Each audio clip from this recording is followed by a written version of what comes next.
Bonjour à tous et bienvenue pour votre rendez-vous hebdomadaire sur les marchés financiers.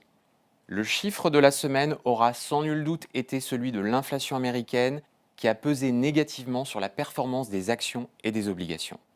Le chiffre a surpris à la hausse, notamment sur la composante sous-jacente tirée par le prix des services et des loyers. Ce chiffre illustre le ralentissement très modéré de la dynamique inflationniste en dépit de la baisse marquée du prix de certaines matières premières et de la diminution des tensions sur les chaînes de production. D'ailleurs, le chiffre des prix à la production aux États-Unis montre une baisse nettement moins marquée hors énergie et alimentation, signe qu'il est sans doute trop tôt pour voir apparaître un vrai mouvement de ralentissement de l'inflation. Ceci devrait forcer les banques centrales à poursuivre le durcissement des conditions financières via notamment le relèvement de leur taux directeur qui se diffusera également sur les taux long terme.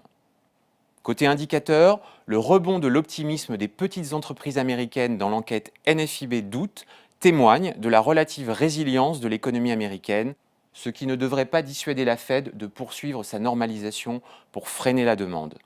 La Fed a clairement indiqué qu'elle souhaitait voir le taux de chômage remonter avant d'infléchir son durcissement. En zone euro, la production industrielle a fortement reculé pour juillet 2022 à moins 2,3% par rapport à juin. Cette forte baisse annule la hausse des 3 mois précédents. L'indicateur ZIU du climat des affaires en Allemagne en septembre retrouve quasiment son plus bas historique atteint en 2008. Les perspectives se dégradent en raison des craintes sur la crise énergétique et le ralentissement chinois. L'Institut de conjoncture IFO a d'ailleurs abaissé ses prévisions de croissance 2022 et 2023 pour l'Allemagne, avec une contraction attendue au T4 2022 et T1 2023. Au final, sur la semaine, les indices actions se replient et les taux souverains retrouvent leur plus haut annuel, digérant la surprise du chiffre d'inflation américaine.